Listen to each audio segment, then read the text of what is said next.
The telegram had promised safety, security, and a respectable husband. As Willow Thompson clutched the crumpled paper in her trembling hands, she realized just how cruelly those promises had been broken.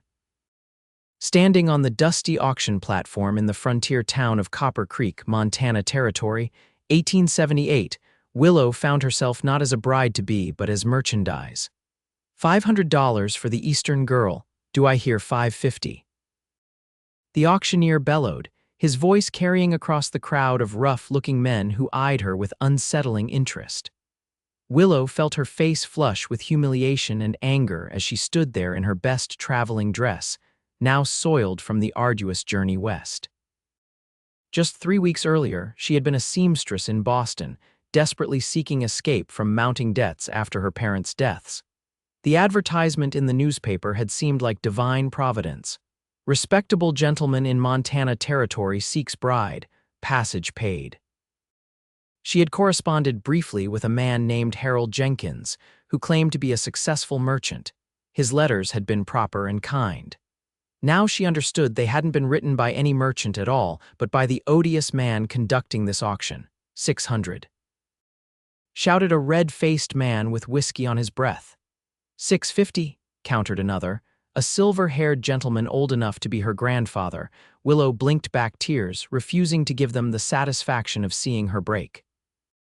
She was 22 years old and had survived hardship before, but never had she felt so utterly betrayed, so completely alone. 700, the bid came from a man whose eyes made her skin crawl. $800. A new voice cut through the commotion, deep and commanding. The crowd parted as a tall man strode forward. His face was partially shadowed by a well-worn hat, but Willow could see he was younger than most of the bidders, perhaps 30. His clothes, though dusty from the trail, were of good quality, and he moved with the easy confidence of someone accustomed to hard work and open spaces. $850, the auctioneer called, looking around eagerly. $1,000, the newcomer countered immediately, his voice level. A murmur rippled through the crowd, the auctioneer's eyes widened with greed. Do I hear more than 1,000? He called hopefully, but the other bidders had fallen silent, unwilling or unable to match such a sum. Sold to Mr. Griffin Sloan, the man supplied, stepping forward. And I want papers signing over any claim to this lady, right now. The auctioneer hesitated, then nodded. Of course, Mr. Sloan, right this way. Willow watched in stunned silence as her new owner followed the auctioneer to a makeshift table. She wanted to run, to scream, to fight, but where would she go? She was 1,000 miles from home with barely $1 to her name. 10 minutes later, Griffin Sloan approached her, holding out his hand. Miss, if you'll come with me. Willow lifted her chin. I am not property to be bought and sold, sir. Something shifted in his expression, surprise, perhaps, or respect. No, madam, you certainly are not, but this town ain't safe for you, and I've just made sure that snake can't legally bother you again. He lowered his voice. Please. I promise you'll come to no harm. Against her better judgment, Willow took his offered hand and allowed him to lead her down from the platform. The crowd had mostly dispersed, though several men watched them with disappointed expressions. Griffin led her to a sturdy wagon parked nearby. A beautiful chestnut mare was hitched alongside a dappled gray gelding. Can you ride? He asked. Yes, Willow replied, surprised by the question. Good. The wagon's loaded with supplies, so I'll need to drive it. You can take Penny, she's gentle. He nodded toward the mare. Where are you taking me? Willow demanded, not moving toward either horse. Griffin sighed, removing his hat to reveal thick sandy brown hair and eyes the color of sage after rain. I've got a ranch about 4 hours' ride from here. You'll have your own room, your own privacy, and when you decide what you want to do next, I'll help you get there. He met her gaze directly. I know you've got no reason to trust me, Miss Thompson, but I swear on my mother's grave I mean you no harm. Willow studied him. There was something solid about him, a steadiness that contrasted sharply with the chaotic events of the day. How do you know my name? It was on the bill of sale, he said grimly, along with how much that scoundrel paid for your passage west. $200, Willow said bitterly. My freedom was worth $200. No, Griffin said firmly, your freedom is priceless. I just paid to stop those vultures from taking it. He paused. Will you come with me, Miss Thompson? I promise you'll be safe. What choice did she have? Willow nodded slowly. Very well, Mr. Sloan, but know this: I am no man's property, regardless of what that paper says. For the first time, Griffin smiled, revealing a dimple in his right cheek. I wouldn't have it any other way. The journey to Griffin's ranch was mostly silent. Willow rode alongside the wagon, grateful that he'd been truthful about the mare's gentle temperament. Her mind raced with questions and fears, but exhaustion kept her from voicing them. The Montana landscape unfolded before her, vast and beautiful in a wild way entirely unlike the ordered streets of Boston. Rolling hills covered in golden grass stretched toward distant mountains, their peaks still holding patches of snow despite the June warmth. As the sun began to dip toward the horizon, Griffin pointed ahead. There it is, Sage Valley Ranch. Willow followed his gesture and saw a collection of well-maintained buildings nestled in a verdant valley. A two-story house of hewn logs stood proudly at the center, flanked by a large barn, bunkhouse, and several other outbuildings. Fields of alfalfa stretched to one side, while cattle dotted the hillsides beyond. It's impressive, Willow admitted, surprised by the prosperity evident in the well-kept property. Been working it for 8 years now, Griffin replied with quiet pride. Started with just 50 acres and a dream. As they approached, 2 men emerged from the barn. One was older with silver-streaked hair, the other younger with a shock of red hair visible beneath his hat. That's Walter, my foreman, Griffin explained, nodding toward the older man. And the youngster is Jimmy, one of my hands. Good men, both of them. Walter approached as they pulled up before the main house.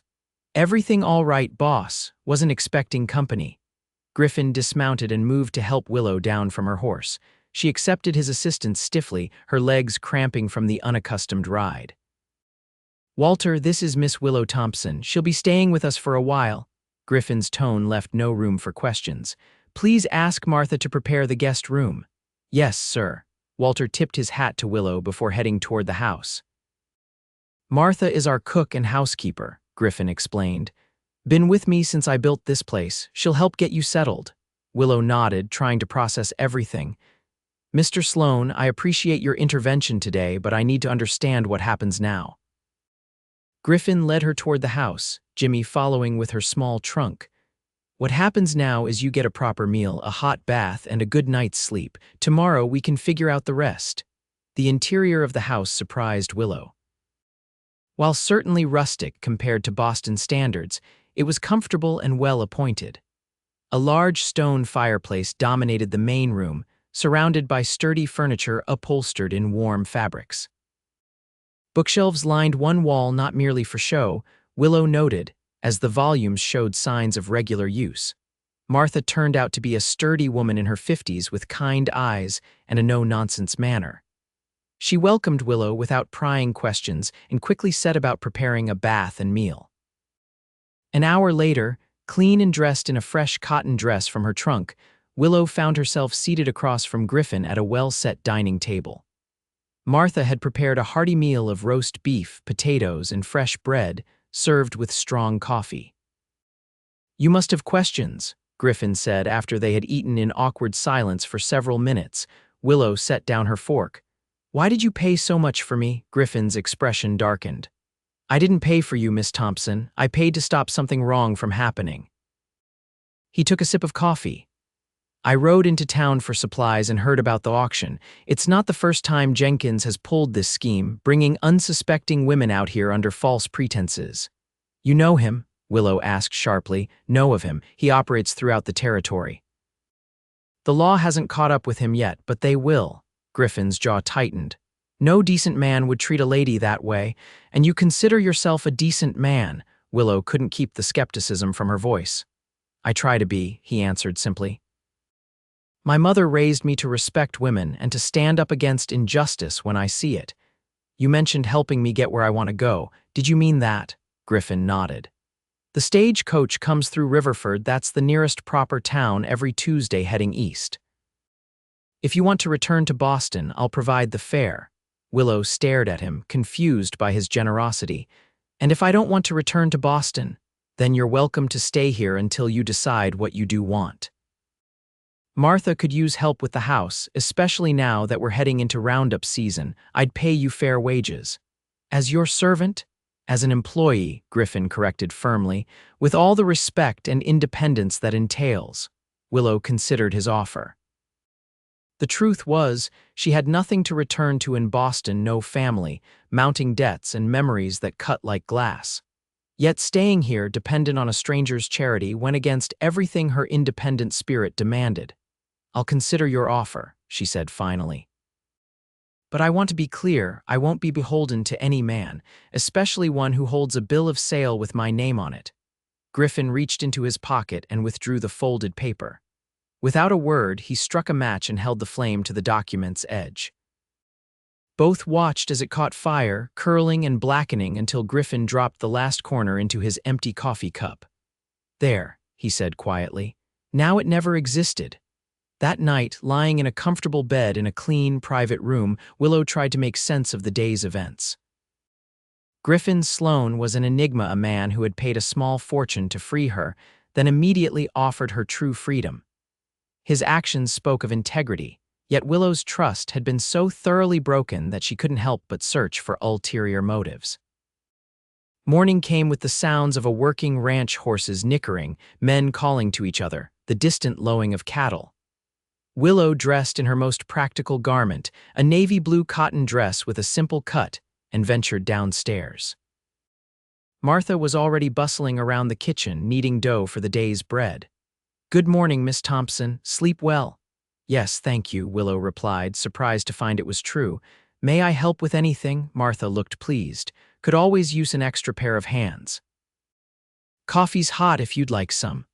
Over the next hour, Willow worked alongside Martha, learning the rhythms of the ranch kitchen. Griffin had already gone out to work, Martha explained, but would return for the midday meal. "He's a good man," Martha said as they worked. "Built this place from nothing after coming west with barely more than the clothes on his back. Never saw him take a shortcut when the right way was harder but better." "How long have you worked for him?" Willow asked, carefully cutting biscuit dough with a tin form. "Going on 7 years now. My husband and I were struggling with our small farm when a drought hit. Griffin hired Thomas as a hand and gave me this position. Saved us, he did." Martha paused her kneading. "Don't mistake his kindness for weakness, though. He's fair but firm, and he expects honest work from everyone, including himself." Willow nodded, absorbing this information. Is there a Mrs. Sloan?" Martha smiled knowingly. "No, miss. There have been interested ladies from town, of course." A successful rancher makes an attractive prospect, but Griffin's always been focused on building his dream. She returned to her bread. "Though I've thought for some time he gets too lonely out here with just us old folks and the hands for company." Willow felt her cheeks warm. "I didn't ask because of any personal interest. I just wanted to understand my situation better." "Of course, dear," Martha replied, but her expression remained knowing. When Griffin returned for the midday meal, he seemed surprised but pleased to find Willow helping in the kitchen. "You've already put her to work, Martha?" he asked with a smile. "She volunteered," Martha replied, "and has a natural talent for biscuits, I might add." Griffin washed up at the basin by the door, then turned to Willow. "I hope you slept well, Miss Thompson.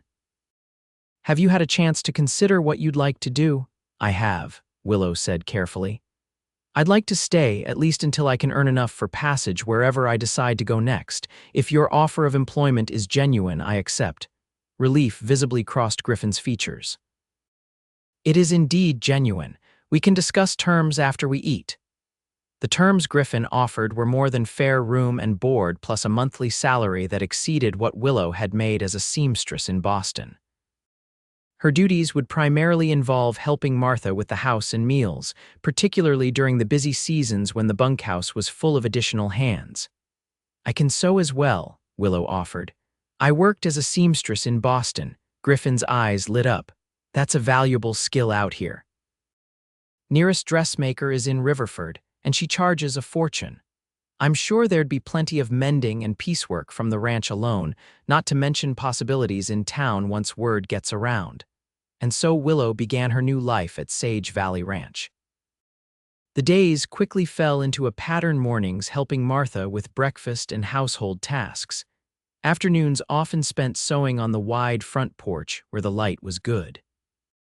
She repaired work clothes for the ranch hands, altered some of Martha's dresses to fit herself, and even began making new curtains for the main house from fabric Griffin purchased on his next trip to town. Griffin himself remained something of a mystery. He worked from dawn until dusk most days, returning tired but always making time to ask about Willow's day. Their conversations were polite but gradually became more comfortable as weeks passed.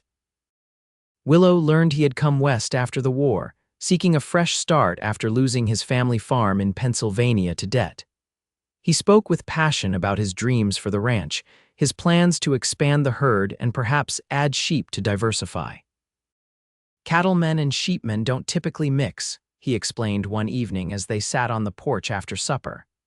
"There's been blood spilled over it in these parts, but I think there's room for both if managed properly. You don't seem afraid of going against convention," Willow observed. Griffin smiled, that dimple appearing in his cheek. "Life's too short to let other people's expectations determine your path." July melted into August, bringing scorching days and the occasional violent thunderstorm. Willow found herself watching for Griffin whenever he rode out and feeling a strange lightness when he returned. She told herself it was merely concern for her employer, but Martha's knowing glances suggested the older woman saw more. One particularly hot afternoon, Willow was seated on the porch, mending one of Griffin's shirts when she heard shouts from the direction of the barn. She looked up to see several riders approaching fast, dust billowing behind them. Griffin and Walter emerged from the barn, both reaching for the rifles kept there. Willow stood, heart pounding. The lead rider pulled up sharply before the house, his horse lathered with sweat. "Sloan, we need to talk." Griffin stepped forward, rifle held loosely but ready. "What can I do for you, Blackburn? You can explain why you've been moving your boundary markers onto my land," the man snarled. He was older than Griffin, with a hard face burned by years in the sun. "I haven't touched any markers, Blackburn. The survey lines are exactly as they've always been." "Liar," Blackburn spat. "Two of my men saw yours moving stakes along the North Creek last week."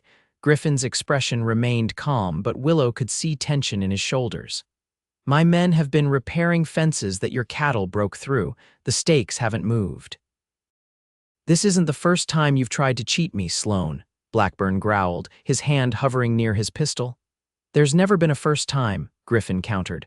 "I've always dealt fairly with you despite your accusations." The standoff continued, tension crackling in the air. Willow realized she was clutching Griffin's shirt so tightly her knuckles had turned white. Finally, Blackburn seemed to notice her presence on the porch. "Who's this?" he demanded, eyes narrowing. "Heard you bought yourself a woman in Copper Creek. Didn't take you for that type, Sloan." Griffin's calm expression hardened instantly. "You watch your mouth, Blackburn. Miss Thompson is an employee of this ranch and a lady deserving of respect." Blackburn laughed unpleasantly. "Employee, is it? That what they're calling it these days?" Willow stood, fury overcoming fear. "Mr. Blackburn, whatever dispute you have with Mr. Sloan is between you two. Bringing me into it only demonstrates your poor character." Blackburn looked startled, then angry. "You've got a sharp tongue for a mail-order bride. And you've got a lot of assumptions for a man who knows nothing about me." Willow fired back. Griffin stepped between them. "Blackburn, if you've got a legitimate concern about property lines, we can ride out together with the survey maps. Otherwise, I suggest you leave before this gets any more unpleasant." For a tense moment, Willow thought Blackburn might draw his weapon. Instead, he spat on the ground. "This isn't over, Sloan. I won't let you steal what's mine." "Nothing's been stolen," Griffin replied evenly. "But I'll meet you at the county office next week with my papers if you're serious about resolving this properly." With a final glare, Blackburn wheeled his horse around, his men following as they galloped away. When they had disappeared from sight, Griffin lowered his rifle, his shoulders sagging slightly. "I apologize you had to witness that, Miss Thompson." "Is he dangerous?" Willow asked, descending the porch steps. "Ornery more than dangerous," Walter answered, coming to join them. "Been feuding with neighboring ranches for years. His place is struggling while others prosper, so he looks for someone to blame. Griffin nodded agreement. Still, best to be cautious for a while. No one should ride out alone until this blows over. He turned to Willow. And I'm sorry for what he implied about you. It's not the first time I've faced such assumptions, Willow said quietly. Since arriving in Montana, I've learned my worth isn't determined by others' opinions. Griffin's gaze lingered on her face. No, it certainly isn't. That evening, Griffin asked Willow to join him in his study after supper. The room was lined with more bookshelves, a large desk dominating one corner near windows that looked out over the valley. I wanted to show you something, he explained, unrolling a large map across the desk. These are the survey maps of the ranch and surrounding properties. Willow studied the detailed drawing, noting the clear boundaries marked between Sage Valley and the neighboring ranches, including Blackburn's Diamond B. The North Creek forms a natural boundary here, Griffin pointed. Blackburn claims we've moved markers, but as you can see, the creek itself is the boundary. Can't exactly move that. Then why is he so convinced you have? Griffin sighed, running a hand through his hair. The creek's running low. This summer drought's been bad. Some sections have dried up entirely, making the boundary less obvious. I think his men genuinely believe we've encroached, but they're wrong. Willow nodded thoughtfully. Could this be resolved with a neutral third party, someone from the county office perhaps? That's the plan for next week. I just hope Blackburn shows up. Griffin rolled up the map carefully. In the meantime, please be careful. I don't think he'd harm a woman, but his temper is unpredictable. I'm not afraid, Willow said, though it wasn't entirely true. Griffin's expression softened. You're a brave woman, Willow Thompson, braver than most men I know.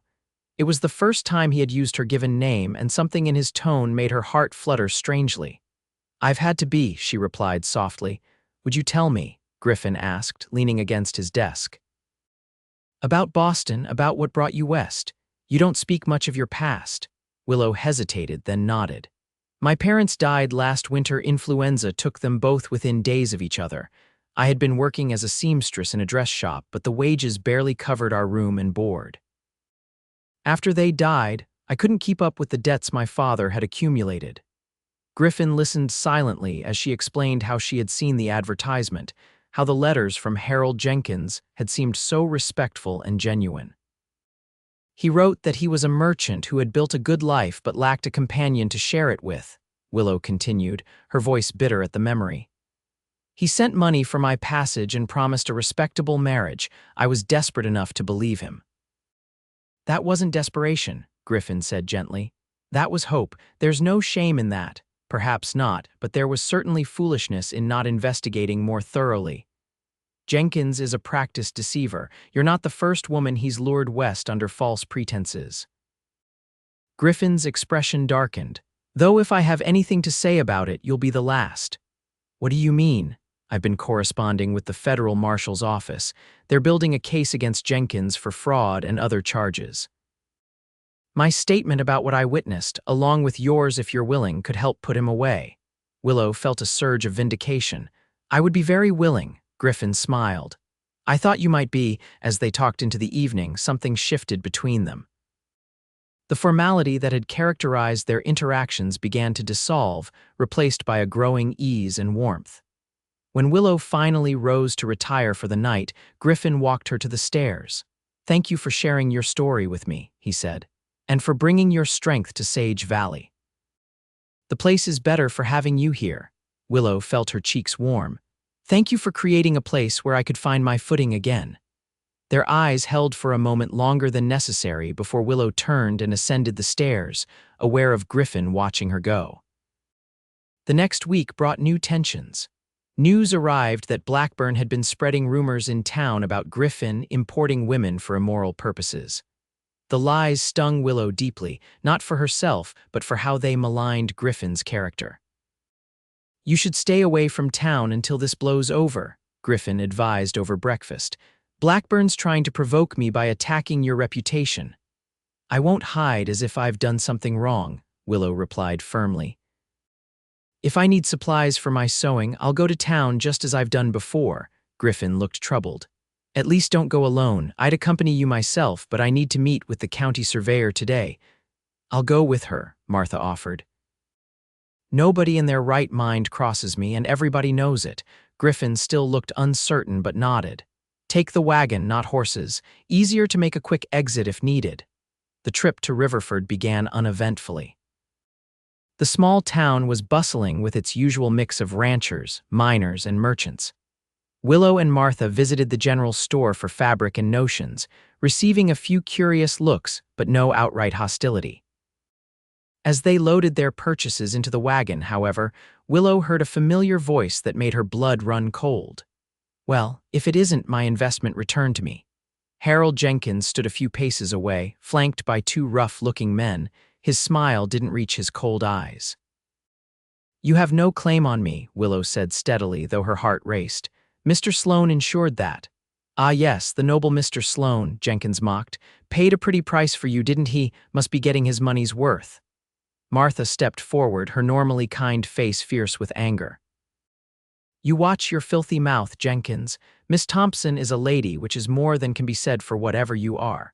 Jenkins ignored her, his gaze fixed on Willow. Sloane's playing a dangerous game, interfering with my business and stirring up the marshal's office. He might want to reconsider. Is that a threat? Willow demanded. Just friendly advice. Accidents happen on ranches all the time. Would be a shame if Sage Valley had some bad luck. Before Willow could respond, a new voice cut in. Problem here, ladies, Sheriff Daniels approached, his badge glinting in the sunlight. He nodded to Martha. Mrs. Walker, Miss Thompson. No problem, Sheriff, Jenkins said smoothly, just greeting old acquaintances. Well, your greetings are done now, the sheriff replied firmly. Miss Thompson, would you and Mrs. Walker like an escort back to your wagon? That would be appreciated, Sheriff, Martha answered. As they walked away, Willow could feel Jenkins' eyes boring into her back. The encounter left her shaken, not for herself, but for what Jenkins had implied about Griffin. We need to warn Griffin, she told Martha as they drove back toward the ranch. Jenkins threatened him directly. Martha looked grim. That man's pure poison, always has been. They arrived back at the ranch to find Griffin had already returned, the surveyor with him. The two men were examining maps spread across a table outside the barn. Griffin, Willow called, jumping down from the wagon before it fully stopped. He looked up, alarmed by the urgency in her voice. What happened? Quickly, Willow explained their encounter with Jenkins and his veiled threats. Griffin's expression hardened. Blackburn must have told him I was away today, hoping he'd catch you alone in town. He turned to the surveyor. Frank, I apologize, but we'll need to finish this another time. After the surveyor departed, Griffin gathered the ranch hands, warning them to be vigilant. Extra men were assigned to night watch, and all were told to ride in pairs when checking the herd. That evening, Griffin found Willow on the porch, staring out at the deepening twilight. You should be inside, he said gently. It's safer. I refuse to hide in fear, Willow replied, though she wrapped her shawl tighter around her shoulders. Griffin sat beside her on the bench. That seems to be a pattern with you. Is that a criticism, an observation, and an admiration? He hesitated. Willow, I'm sorry my actions have put you in danger. She turned to face him. Your actions saved me from a terrible fate. Whatever danger exists now, I face it gladly rather than where I would be otherwise. Griffin's eyes searched her face in the fading light. When I saw you on that auction platform, something inside me couldn't bear to see such injustice. I acted on instinct. He paused. But now, knowing you as I do, I would pay 10 times that amount without hesitation. The sincerity in his voice made Willow's breath catch. Griffin, a sharp crack split the air. Griffin reacted instantly, shoving Willow down as a bullet splintered the porch column where she had been sitting moments before. Inside, Griffin shouted, drawing his pistol as he pushed Willow toward the door. More shots rang out from the darkness beyond the house. Willow heard men shouting, horses whinnying in fear. Griffin got her inside, then called for Walter. Stay down, he ordered before darting back outside. The next hour passed in terrifying confusion. Gunfire echoed sporadically, then fell silent. Willow paced the house with Martha, both armed with shotguns Griffin had insisted they take. Finally, the front door opened. Griffin entered, his face streaked with dirt and a bloody gash across his forearm. Griffin. Willow rushed forward, setting aside her weapon. You're hurt. It's nothing, he assured her, though he winced as she examined the wound. Just a graze. What happened? Martha demanded, already gathering bandages and water. Blackburn's men, most likely, though we couldn't identify them in the dark. 3, maybe 4 riders. They fired a few shots, then retreated when we returned fire. Griffin allowed Willow to clean his arm. No one was seriously hurt, and the men are keeping watch in case they return. This is madness, Willow said, carefully wrapping his arm. All over a boundary dispute, Griffin shook his head. I don't think this was Blackburn's doing, not directly. This feels like Jenkins too reckless, too personal. If Jenkins is behind it, why target your ranch and not you in town today? Martha asked. Because he's a coward who hides behind hired guns, Griffin replied bitterly. And because he knows hurting what I've built would wound me more than a bullet. Willow finished bandaging his arm, her hands lingering on his skin. We should notify the sheriff. Walter's already gone to fetch him. He should be here by morning. Griffin covered her hand with his. I'm sorry, Willow. This isn't what you signed on for when you agreed to stay. I'm exactly where I choose to be, she replied firmly, meeting his gaze. Something changed in Griffin's expression, a softening, a wondering. Slowly, giving her every chance to pull away, he raised his hand to her cheek. I've never met anyone like you. Martha quietly slipped from the room, leaving them alone. I've never met anyone like you either, Willow whispered. A man who would pay a fortune to free a stranger. Griffin smiled wryly. Not my wisest financial decision, perhaps, but my heart's best one. The tenderness in his eyes made Willow's pulse quicken. Slowly, hesitantly, Griffin leaned forward. His lips met hers in a gentle, questioning kiss. Willow responded, her hand coming to rest against his chest, feeling the strong, steady beat of his heart beneath her palm. When they parted, Griffin rested his forehead against hers. I think I've been falling in love with you since that first day when you stood on that platform and told me you weren't property to be bought and sold. Willow smiled. And I think I've been falling in love with you since you burned that bill of sale without hesitation. Morning brought Sheriff Daniels and 2 deputies. They surveyed the damaged bullet holes in the porch and barn, a broken window, and took statements from everyone.